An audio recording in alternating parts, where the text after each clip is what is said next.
All right, I'd like to introduce our keynote speaker, Reverend Mark Harris.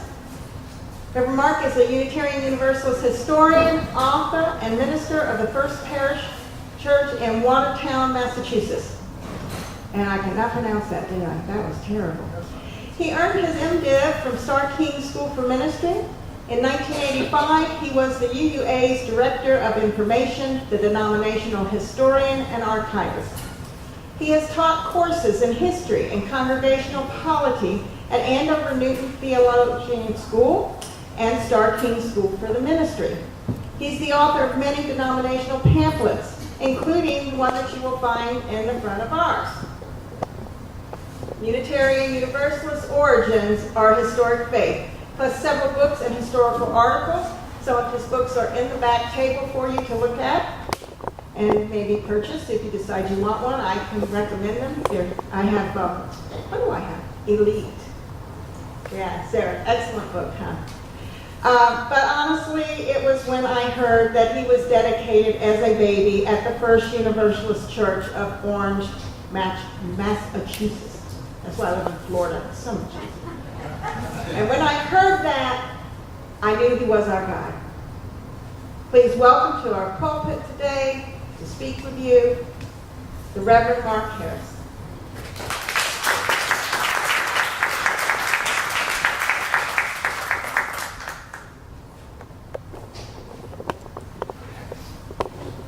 Good morning. Good morning. Thank you all for having me today, and thank you, Pat, for setting this up.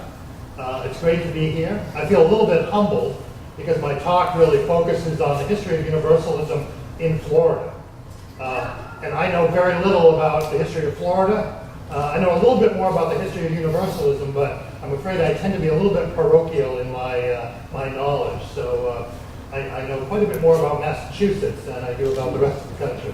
So please bear with me. I'm also experimenting with a little bit of PowerPoint today. I thought it would be fun for you to see some pictures. Particularly, there's a couple of pictures I scanned from the Harvard Divinity School archives, and of a Harvard library there. So later on in the talk, you'll see those examples.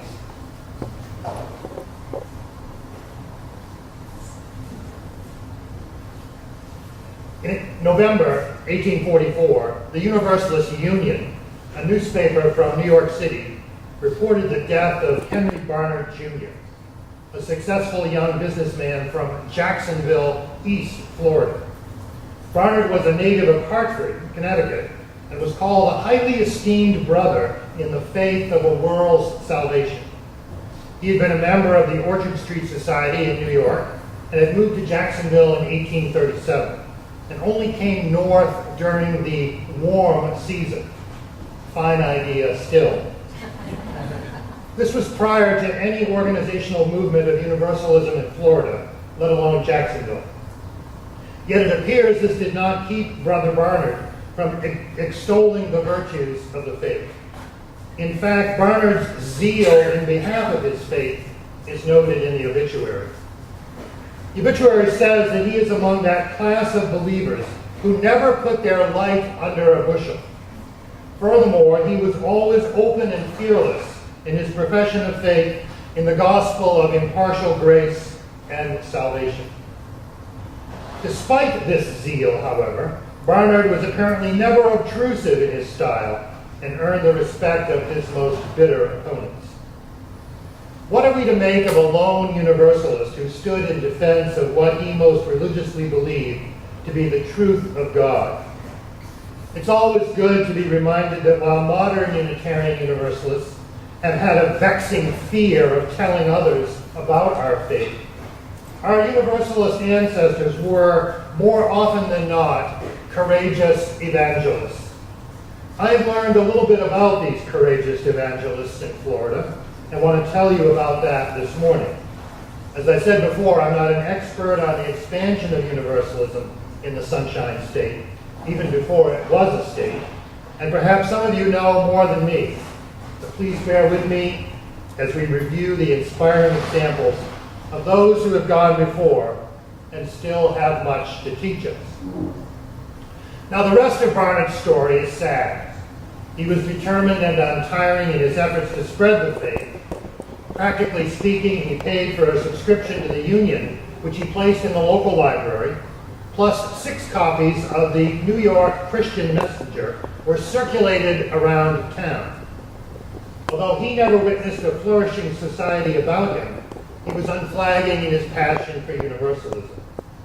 In the fall of 1844, he returned to Hartford for a visit with his new bride, Henrietta, whom he had married in Savannah. Upon his return to Jacksonville, he was struck with what was called a bilious fever, and he died at the tender age of 27 on October 27. The 1840s was the decade when Universalism first made its appearance in Florida. Several years ago, I found a little volume called What the Universalist Church is Doing, 1907 to 1909. And I think there it is right behind me, look at that. There are 3 entries in that little compendium which can serve to introduce us to the development of Universalism in Florida. The first is a picture of the Burris Church in Hamburg, Florida, in Madison County. That was the Burris Church. This congregation was named in honor of the Reverend John C. Burris, who from 1853 to 1908 published from Notasulga, I'm not sure the pronunciation, Alabama, the Universalist Herald, a still extant publication. Burris traveled throughout South Alabama and North Florida and other places, spreading the Universalist faith. According to my little book, Quillen Shin, the famous Universalist grasshopper missionary, officially organized the Hamburg congregation more than a half century later in 1905. Its building was erected in 1907 and valued at $1,200. Hamburg is 10 miles north of Madison. It became a preaching station in the 1840s. Its development as a Universalist congregation was similar to certain characteristics of Universalist growth throughout the nation. It was located in a rural area. It began with itinerant preaching, and it was able to gather a congregation because of extended family relationships. The Hamburg group was made up of 3 families, basically: Hinton, Martin, and Lynch, some of whom came from South Carolina, including descendants of Elijah Lynch, who had been a Universalist minister in Newberry, South Carolina. When Quillen Shin stopped long enough to organize this band of Universalists in 1905, one of his noteworthy followers in the state was Thomas Martin, the county clerk. This was an occasion marked by the conversion of Martin's son, Douglas, who rode his white pony to ask his Methodist mother if he could join his father's church. Previously, he had refused to be christened by the Methodist minister, even though his mother requested it. But now she agreed to his conversion, and he completed the 20-mile round trip and was baptized as a confirmed Universalist, the only one to come forward the following Sunday. Shin declared that the boy was not too young to join, but in fact he later became instrumental in the building up of the congregation at Hamburg. The actual construction of the building there was fomented by another conversion from Methodism. William Smith became chair of the building committee after he had donated a lot, the lumber, and another $100. Shin wrote that he was a Methodist until his wife made him an ardent believer in the great salvation. Shin was present for the dedication service on February 17, 1907, preaching the sermon. The building was too small to hold the crowd, but after the service they had dinner under the trees. Food was donated by William Smith, and it arrived on a cart pulled by a 4-ox team. Shin called the new structure neat, dainty, and attractive. In 1907, the Universalist Florida Convention was held at the church, with the conference resolving at that time to merge into a legal state convention. The well-known circuit rider A.G. Strain preached in Hamburg in the 1920s. Hamburg fits some typical patterns in Universalist history that led to both the rise and fall of the faith. We have an evangelical spirit to spread the word, but it is spread to rural areas and is organized slowly and haphazardly. Being family-oriented gives it a steady base, but it can also lead to ingrown or entrenched styles of leadership. That same year as Henry Barnard died, 1844, seems to have marked the chronological beginnings of Universalism in Florida. 6 families in Almiranta, bordering on Alabama in the western panhandle, requested a preacher, and by 1850 had erected a building. There were a few early preachers, including Joshua Van, who was considered the first Universalist minister to live in the state.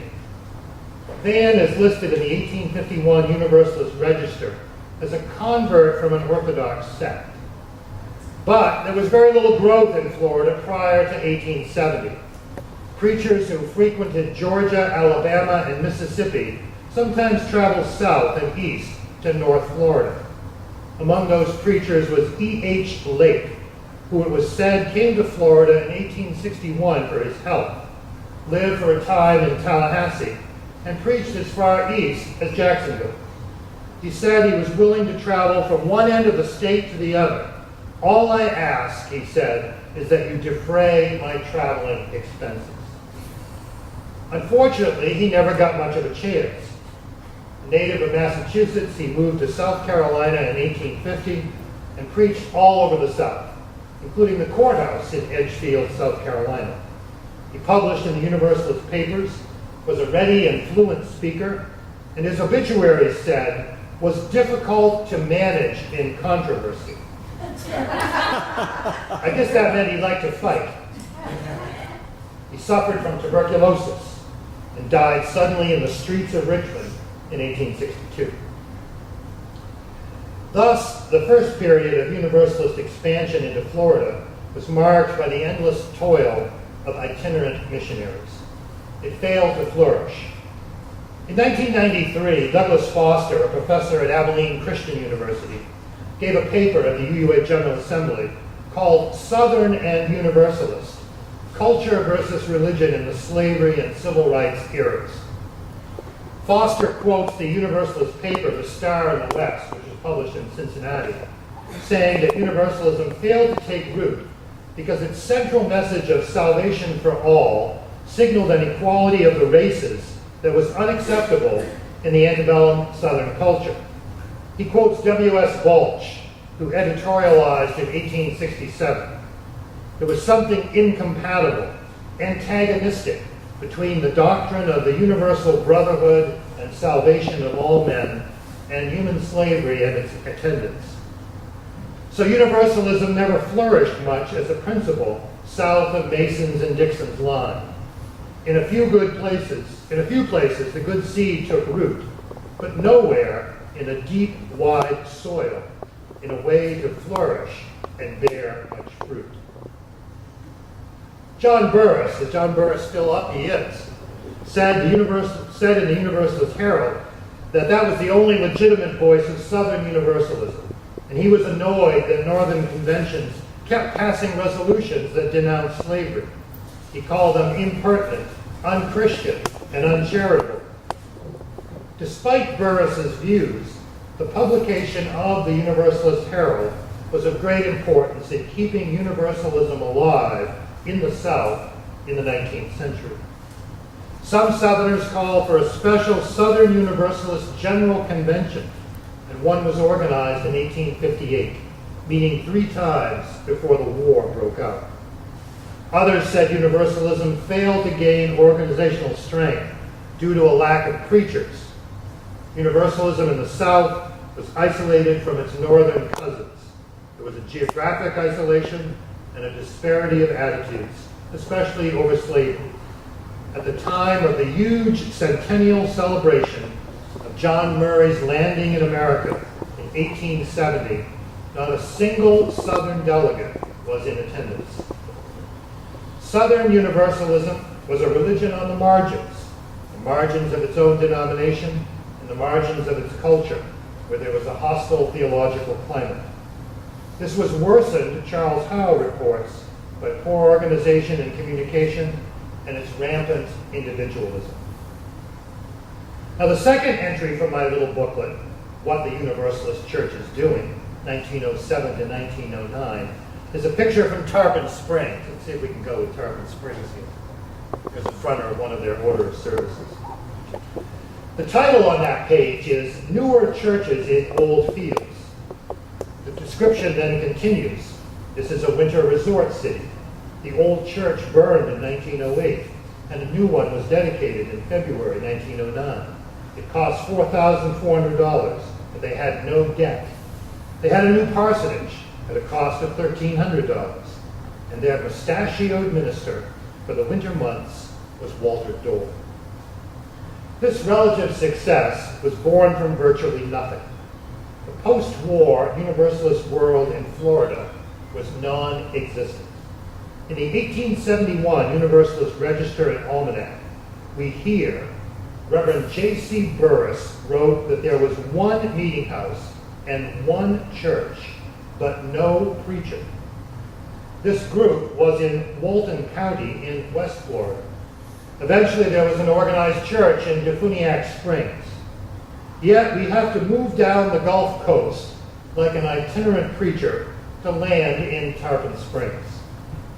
Prior to consolidation with the Unitarians, the minister in Tarpon Springs was Clinton Lee Scott, known best to posterity as the only Universalist minister to sign the Humanist Manifesto. I think we have a picture of Scott here. There it is. In his annual report in 1957, Scott wrote, "This church began as a missionary venture.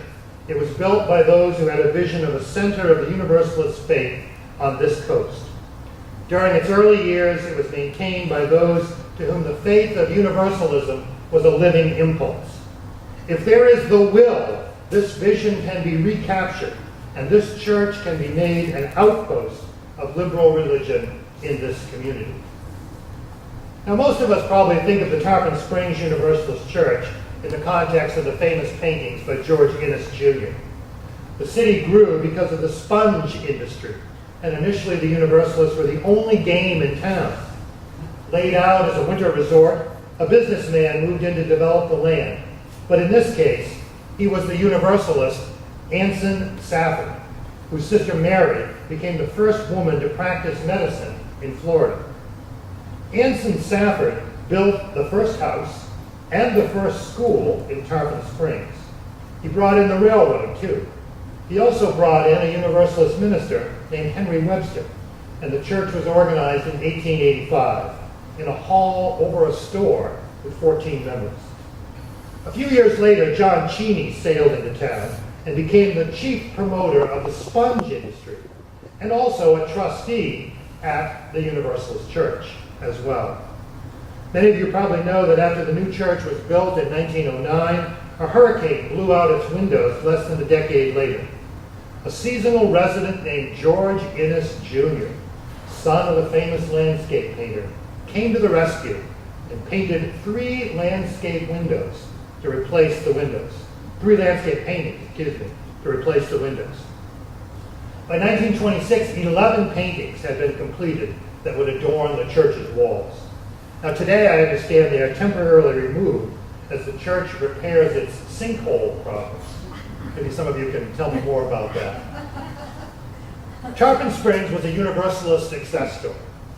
Prior to the ministry of Clinton Lee Scott, Ida Folsom served the church. She was born in Dover, Foxcroft, Maine, and was a teacher for many years.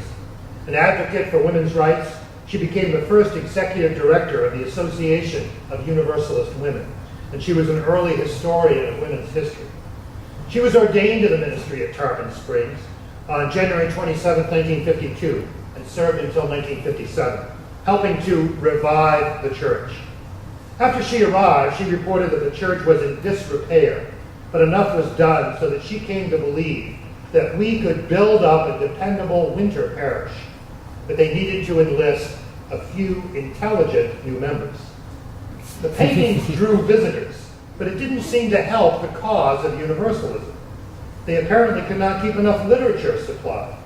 Folsom reflected, "I think we are missing a great opportunity if we do not supply the necessary information to serve an inquiring public."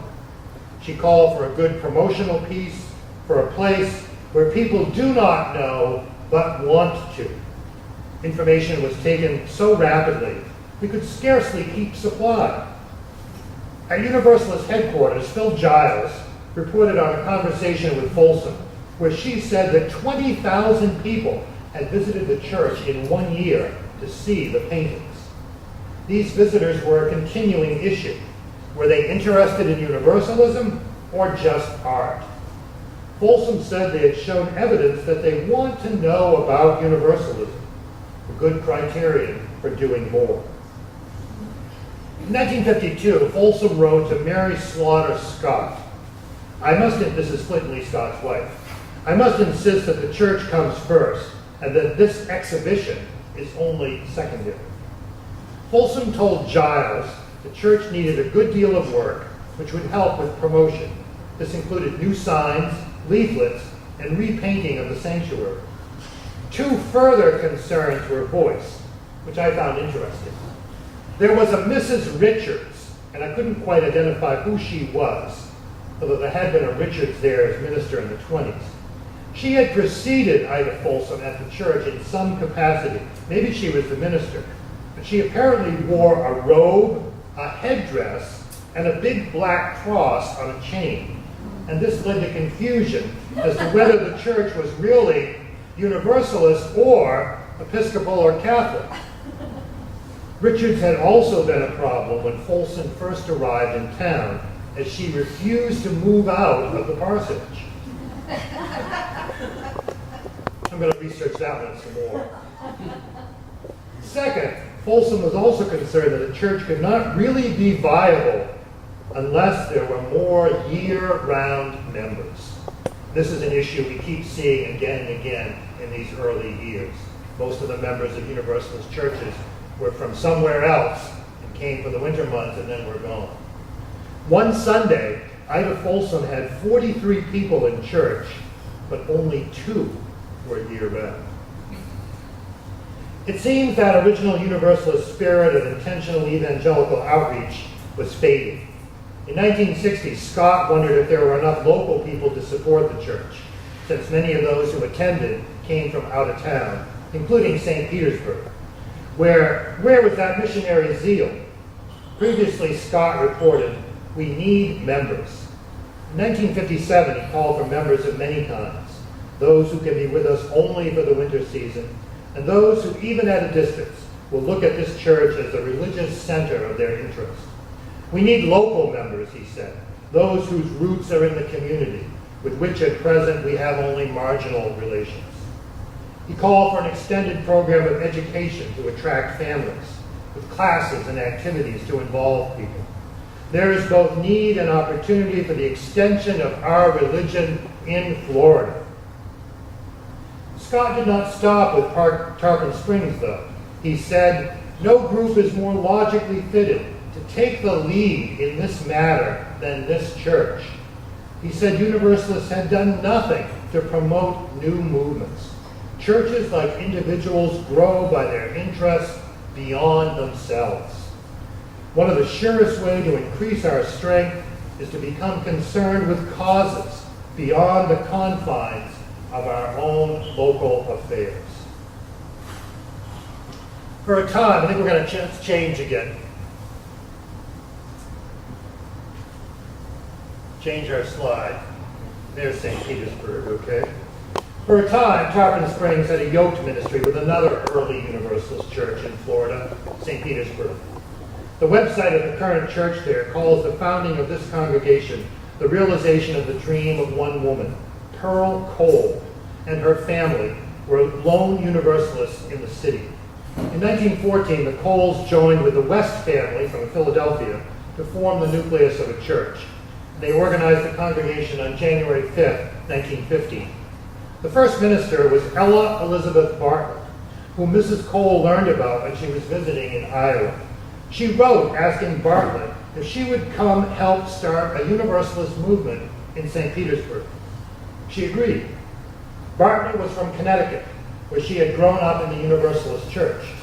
She told how she had to defend her father's faith to other children, even though she knew little about Universalism. Her schoolmates said she was going to hell because she attended that dreadful Sunday school. She served many churches after graduating from the Clinton Theological School at St. Lawrence, becoming a missionary worker in southwestern New York. In Kentucky, she once preached 46 sermons in 42 days. She went and stayed in St. Petersburg only briefly and continued to suffer from poor health, too much preaching, which had plagued her throughout her life.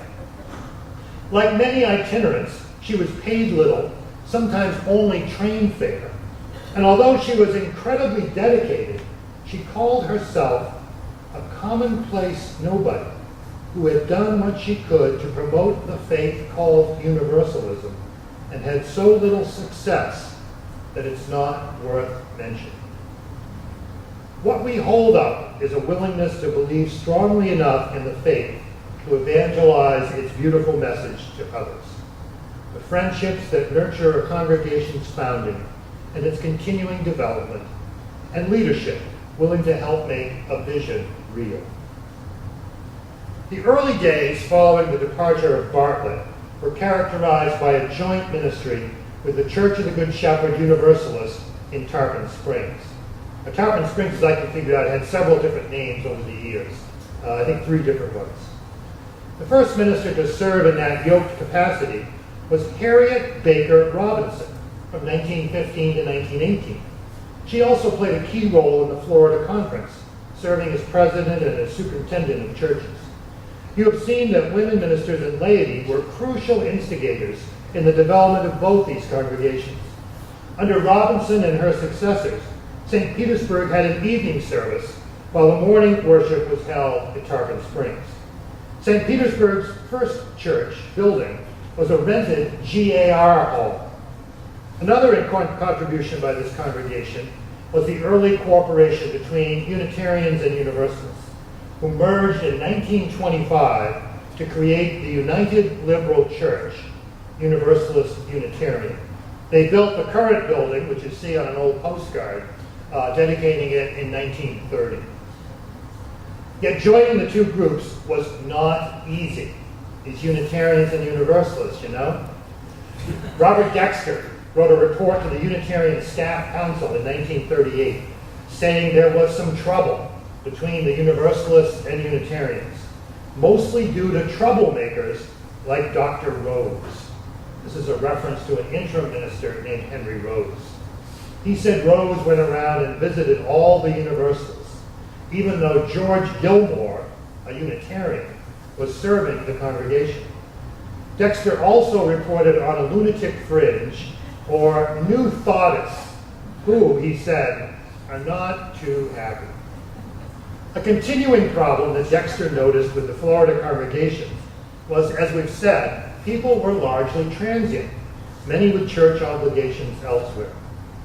Dexter was determined to convince this congregation to commit financially. He was against the joint efforts because he felt they led to mix-ups and hard feelings.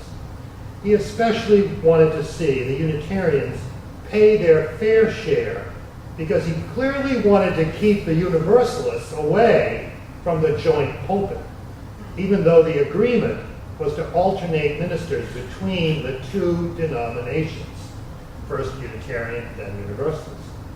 Dexter said that if Gilmore left, there would be a Universalist in, and then we would get nowhere fast. Not a Universalist friend. Robert Cummins, the Universalist General Superintendent, reported in 1942 that this joint effort was designed to be a 50-50 sharing, but he reported that the Universalists had done a great deal more than our share. Cummins was annoyed that in other joint ventures between Unitarians and Universalists, there were few instances, if any, where pastors had been alternated less frequently than in St. Petersburg. Despite this animosity, or maybe because of it, this grew into the thriving congregation it is today. Jacksonville also had a congregation that had both Unitarian and Universalist backing, which was begun in 1906.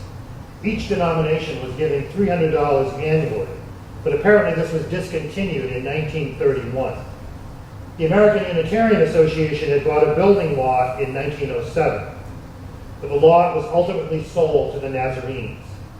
When the Unitarian extension guru Lon Ray Call visited Jacksonville in 1944, he had a list of 26 potential liberal names, but all but 5 were dead or gone. And of course, as you all know, a fellowship was finally formed here in 1950, Unitarian Fellowship. Now it's time to look back for the third and final time to my little book, What the Universalist Church is Doing, 1907 to 1908. The only pictures of Florida church buildings in the book are Hamburg and Tarpon Springs. But no history of Universalism in Florida would be complete without a further discussion of the missionary labors of Quillen Hamilton Shin. Let's see, Shin here. There he is on his horse. For 16 years at the end of his career, Shin traveled widely, especially in the South, and his efforts replicated what early itinerants had accomplished in the North and Midwest. Spreading the gospel in hostile soil, he was variously dubbed the St. Paul or the John Wesley of Universalism, and even derisively known as the grasshopper missionary, because he hopped from place to place, but only landed briefly. And as Russell Miller notes in his massive history of Universalism, permanent results were impossible. As early as 1883, Shin picked out the South as the most important place in the country for missionary activity. And in 1900, he was officially appointed Southern Missionary. He loved what he called the piney woods of Florida. And he developed a formula for his mission plan, which was to organize a church and construct a building as quickly as possible so that a congregation was visible in the community, even if there were only a handful of Universalists. He also advocated for the quick organization of a women's group and especially favored forming a chapter of the Young People's Christian Union, the YPCU. Denominationally, he started what came to be known as the Post Office Mission, a precursor of the Universalist Church of the larger fellowship, or church by mail, which distributed Universalist literature and loaned books. And of course, the Unitarians did the same thing. Shin was roundly criticized because he concentrated on spreading the Universalist message in rural areas. This is not altogether fair, as he did not always ignore key centers in favor of rural crossroads. He tried to organize here in Jacksonville, and he enjoyed some success in Pensacola. When Shin died in 1907, the position ceased to exist, but he had laid enough groundwork that in many places like Florida, his work was carried on by state conferences and conventions. One perennial problem was that there was never sufficient ministers, both willing and able, to engage in new mission fields. One of Shin's proteges was Athalia Lizzie Johnson Irwin. Irwin was living in Columbia, South Carolina when she met Shin. They became friends. Would we moved on yet? Oh, we're at Pensacola. Okay, wait on Pensacola. They became friends, and she converted to Universalism, and eventually became a circuit riding minister as well, mostly in the South. In 1901, she became a licensed preacher, and then in 1902, she was called to serve the Church of the Redeemer in Americus, Georgia, but she turned it down to accept an offer from the Universalist Church in Pensacola, Florida, where she remained as Pensacola until 1904. Oh, can we go back for a minute? Well, you can see it. This is a flyer that was put up when Quillen Shin was going around different states. This is from Charleston, West Virginia, but it's an interesting example of the kind of publicity that preceded his coming into town and preaching wherever he could, different kinds of congregations, Baptist, Methodist, whoever would let him preach in different kinds of halls and so forth. So we can move on to Pensacola here. All right, we're ready for Pensacola. There we are. So we're on Athalia Irwin. She remained there until 1904. A daughter of a Baptist minister and a native of Arkansas, she wrote about her conversion to Universalism in a poem entitled From Gethsemane to Heaven. In 1898, between 12 and 1 o'clock at night, on the day of the author's self-ordered release from membership in the Baptist Church, because of her desire to be honest to herself and the church, she had found Universalism. And she wrote, "Misdeed, was it, to tear myself away, from faith no longer mine? How could I stay? What care you now for heaven or for hell, so long as conscience tells you all is well?" Then, when she was ordained in Pensacola, she wrote, "Upon thy holy altar consecrated now, in meekness and in love I humbly bow. Interpreter of life I fain would be, and all things are possible to thee." Irwin provides two important benchmarks in her ministry. The year after her conversion to Universalism, her name appears in the Universalist Register as a member of the Board of Trustees of the Southern Industrial College. The Southern Industrial College, or Institute, was a remarkable example of the church reaching beyond its doors to establish an important community-based institution. The school was opened in 1898 as a program of the First Universalist Church of Camp Hill, Alabama. The school enticed Lyman Ward, a Universalist minister, to be its first headmaster and the minister of the local church. The school was explicitly for poor, rural, white youth and provided training in agricultural and vocational arts. The school was a center of Universalist influence in the South, and the church the largest Universalist congregation in the region. At first, it was hoped the school would be a seminary to train ministers for the South, but this did not materialize. Ward and Quillen Shin had their differences over whether the school would be an official denominational connection. This was severed in 1901 against Shin's wishes, but he continued to raise funds for the school among Universalists as a non-denominational entity. There was a working relationship with Tuskegee, and Ward was sometimes called the White Booker T. Washington. Today, the school still exists. It's known as the Lyman Ward Military Academy. The second benchmark, which we've already indicated, is the contributions of women to the ministry in the South. How many women have been mentioned in this talk today? Like the more famous Iowa Sisterhood, congregation after congregation in Florida was founded or served by a woman in these early days. Women, as was true in the Midwest, would often take these less desirable and lower paying positions in the remote outposts of the faith, while the men stayed closer to the home fires of both Unitarianism and Universalism in the North. One interesting development in Irwin's life is that after she completed her service in Little Rock, she then went to seminary at Canton Theological School in St. Lawrence. And after the completion of her degree in 1911, she edited the Universalist Herald, then headquartered in Canton, Georgia. On the Unitarian side, Eleanor Gordon and Mary Safford, a different Mary Safford from the one we mentioned earlier, two prominent members of the Iowa Sisterhood, came to Florida in 1912, and they organized a Unitarian congregation in Orlando. When Athalia Irwin came to serve in Pensacola, the congregation was well established. Florida State Conference was met there in 1898. Let's move on. Next. There it is. There's the state conference program. Met there in 1898, and two of its offices were from Pensacola, and the vice president was L.H. Cawthon, considered the father of Universalism in West Florida, and a resident of Defuniak Springs. That Friday through Sunday conference featured no less than 3 sermons by Quillen Shin and an address by John Burris. One of Shin's sermons was for the dedication of that new building, which we saw a minute ago.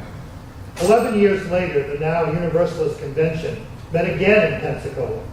The first official recommendation to the convention was to establish a church in Milton, which it was felt would greatly benefit our West Florida churches, especially the one in Pensacola.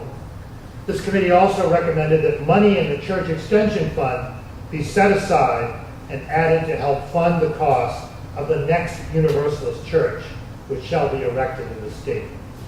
The Pensacola church needed boosting at that time. As recently as 1905, it had been closed due to a yellow fever epidemic. That November, Quill and Shin reported there were only a small number when the church reopened. They shared a minister, J.W. Caldwell, with Defuniak Springs, beginning in December. Unfortunately, Shin reported the next year that Caldwell did not stay, as he was unable to move his family. The conference met in Pensacola in 1906, too, and yet another woman, Ada Bowles, preached. She had given 7 sermons that winter in Tarpon Springs, Pensacola, White Springs, and Defuniak Springs. Not permanently settled in Florida, Bowles was a longtime activist for women's suffrage and had been appointed Southern Missionary for the Women's National Missionary Society when she was nearly 70. Her husband Benjamin was a Universalist minister, serving the Church of the Restoration in Philadelphia beginning in 1870, and Ada was ordained in Pennsylvania in 1875. Well, you can imagine it was fun for me to learn the geography of northern Florida, which I knew nothing about before taking on this project. Clearly, there seems to have been a pattern of itinerant stops in a line of towns from Pensacola to Jacksonville, with a few forays down the Gulf Coast, including a trip for Shin down to, I'm not sure the pronunciation of this, Terra Cia? C-E-I-A? Does that sound familiar to anyone? It's below St. Petersburg. It's just south of St. Petersburg in 1906. The commitment and vision for spreading the Universalist gospel is what is most evident in this history. And it's perhaps the most enduring example we modern Unitarian Universalists can glean from this history. They were determined to share a faith that they believed in their hearts could transform the lives of others. In 1905, Quill and Shin came down by train in September. In reflecting upon the fields he was about to venture into, he wrote, "What these heroes have done to banish darkness and superstition from the minds of men all over the Southland can never be told. It would take cycles of time for angels to write it all." Shin was determined, as any evangelist must be, and expressed his disappointment that the Universalists were not respected and known enough. But he was especially frustrated by those who were not forthcoming about what their faith had done for them spiritually. He wrote, "The influence of Universalists who hide their faith, thinking to patronize and please their neighbors, amounts to nothing.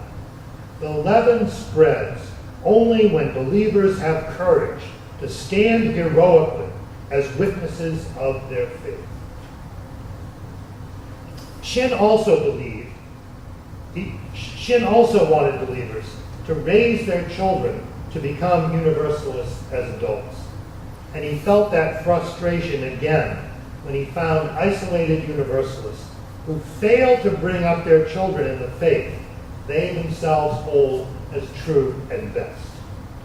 Shin took a special interest in converting children. In the March 20, 1906 edition of Onward, the Journal of the Universalist Young People, Shin told the stories of 2 Florida boys. Shin christened Holly Credile of Pensacola when he was 7 and made a full member when he was 11. Shin wrote how Holly cheerfully met visiting ministers at the train station to assist them. At the age of 15, he became a great temperance worker and a hater of tobacco, too. 2 issues that were important to Shin. Earlier, we heard the story of Douglas Martin in Hamburg. Shin also told the story of John Allred in Onward magazine. His mother was a Universalist, and his father a Baptist doctor in Jasper, Florida. In this case, the boy embraced his mother's faith and asked Shin to open the doors of the church so that he might join. Even though they were worshiping in a Baptist meeting house, the 13-year-old boy came forward with an older woman standing at his side, and Shin administered the sacrament of baptism. There was no Universalist church in Jasper, but the boy was placed on the rolls into Funiac Springs. We haven't talked much about the organization. Let's go on. There's the Funiac Springs, and all the people in front of it. Shin said he had good Universalist blood in his veins, meaning to the boy, as his mother was a Cawthorn, some of the earliest loyal Universalists in West Florida. Fostering a committed spirit to expand the Universalist faith was on the minds of the delegates to the General Convention in Chicago in 1913. The minutes report that the Reverend Thomas Chapman of Defuniak Springs, who also preached in Hamburg and other places, asked permission to make a short statement, and he implored all the Universalist delegates from throughout the country to give him the names of all Universalists visiting in Florida anytime during the next year. Well, what are the lessons we have gleaned from this romp through Universalist history in Florida? Each of us develops a religious identity we hope will give us meaning and direction in life. When I reflect back on my own family history, I realize how happy I am to have found Unitarian Universalism after having been raised in a conservative, even fundamentalist congregational tradition. Now it seems a serendipitous blessing that I found this faith after having been dedicated as a Universalist in Orange, Massachusetts, by the Reverend Fred Harrison as an infant, only to have my parents move to another town and my Universalist heritage blotted out. Once I had found this faith again and decided to heed a call to ministry, my mother told me of this Universalist background and her family's membership at the First Universalist Church in Orange. Having children led to a conflict between my parents as to what faith to raise their children in, and I am the only one of 4 siblings to be dedicated Universalists. Somewhere I even heard that my great-uncle Ralph Verney had attended a Universalist gathering here in Florida. Family has now returned to its roots.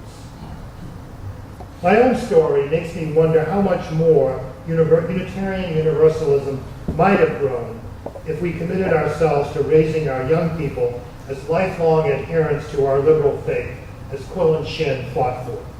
For decades, liberals preached freedom to choose for our youth, and too many of them chose to march out the door. In recent years, it has struck me that we became the only faith in the history of the world not to expect our children to become adherents. How could they know who they are religiously when we have not helped them find a primary path? A large part of an obvious lesson about the history of Universalism in Florida is the question of how we can once again become evangelists for our faith, as those early Universalists were. There are 2 aspects to this evangelism. The first is a matter of style. Unitarianism began in the 1740s as a reaction against those who spread the truth about their faith experience with emotion and religious fervor. The proto-Unitarians reacted against this fervor with a strong ethical commitment to build up lives of enduring character. But they neglected the enthusiasm. Charles Chauncey, the leader of the anti-revivalists, once published a book called Enthusiasm, Described and Cautioned Against. In contrast, as you know, the Universalists came out of that revival tradition, and for more than a century spread the word about their faith to anyone who would listen. They did so with passion and excitement. Yet, as the faith developed over time, its style became more like its Unitarian sibling, committed to justice and peace and making a better world for all, but lacking a passionate feeling for spreading the word about how this faith could change others, just as it had changed them. Another important aspect of this Universalism is that Universalists, like Quill and Shin, believe that congregations should be formed anywhere and everywhere, even in places we would neglect today, like the piney woods that Shin found so attractive in Florida. This is in sharp contrast to a modern approach, which, despite a verbal assertion that we want this faith to thrive everywhere, we then pick new locations according to zip codes, where the wealthiest and whitest people live. While saying we want to remove barriers of class and race, we have done our best to build congregations in places that are not very diverse. Although they may not have always succeeded, and you have to be prudent in your choices, Universalists started congregations in places that we would disdain today because we believe they are locations where Unitarian Universalism will not flourish. In my book, Elite, I tell how one of my colleagues from a large Unitarian congregation in a wealthy neighborhood ridiculed my Universalist congregation in a working-class mill town as a church that only existed for historical reasons, saying that we would never start a congregation in a place like that today. Universalists in Florida believed the word should be spread everywhere. They had a vision of a faith that would break down barriers between people. The large number of women in ministry reinforced a message of equality, and the rural itinerants believed that both the simple and the sophisticated could find this faith transforming. I traced Universalist beginnings in Florida to a lone Universalist in Jacksonville. I am sure he was not the only proponent of this new liberal faith with a radical message proclaiming a universal partnership among all peoples, regardless of color, class, sexual orientation, nationality, or other barrier erected to divide us from one another. The message Henry Barnard Jr. wanted to spread was that God's love, when felt with passion and imparted to others, would break down those barriers. But he couldn't do it alone. He needed a community of faith. A couple of years ago, a parishioner from my former church, St. Paul's Universalist Church in Palmer, Massachusetts, sent me a sermon she had discovered that was written by the minister in Palmer in 1893. Herbert Moulton had preached on Universalists in hiding. He said there are Universalists hiding all over the city. Why don't we seek them out? Why don't we talk about our faith with them? Why don't we share this transforming love with others? How can we change this church culture of silence? I believe there is a sea change taking place within Unitarian Universalism these days. Some would say it's more about emotion in our worship, or more heart and less head. But I think it's about community. We have grown out of a rebellious adolescence that merely promoted the freedom to be myself and believe what I want. A faith, we have grown from that to a faith that wants to build a community of justice and a fellowship of love.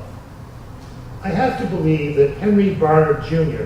spread the word because he did not want to be alone.